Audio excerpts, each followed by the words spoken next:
মাতব্বরি করছেন? আপনার কি হয়েছে বলুন তো? স্যার মরে যাবে। তুই আর কি বলছিস রে? অপারেশন করতে তো কত টাকা লাগবে? 2 লাখ টাকা। তুই তো আমার ছোটবেলাকার বন্ধু, তুই কিছু একটা কর না ভাই। তুই আমাকে টাকা ধার দে, আমি 2 দিনের মধ্যে যেভাবে হোক তোকে টাকা ঘুরিয়ে দেবো। তুই তো সবই জানিস। কদিন পরে আমার বোনের বিয়ে, তোকে যদি আমি টাকা দিই, বিয়ের আগে টাকা ঘুরে দিতে পারবি তো? পারবো।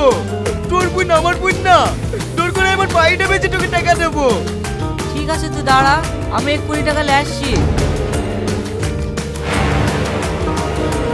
মানুষ কি পুটরা, একটু অভিনয় করে কাটলেই টাকা পাওয়া যায়।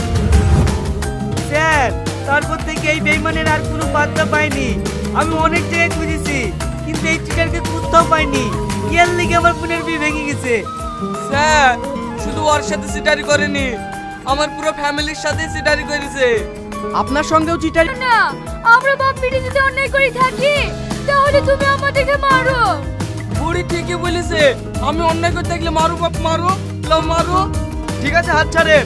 আপনি যখন শুনছেন না, আপনার মেয়েকে বিয়ে করতে পারি, কিন্তু 20 লাখ টাকা লাগবে। ঠিক আছে বাপ, আমি 20 লাখ টাকা দেবো। 20 লাখ টাকা দেবো বললে হবে না। আমি 1 সপ্তাহ ছুটিতে এসেছি, কালকে বিয়ে দিতে হবে, নাহলে আমি কাশ্মীরে চলে যাবো। ঠিক আছে বাপ, তাই হবে, কালকে বিয়ে দেবো।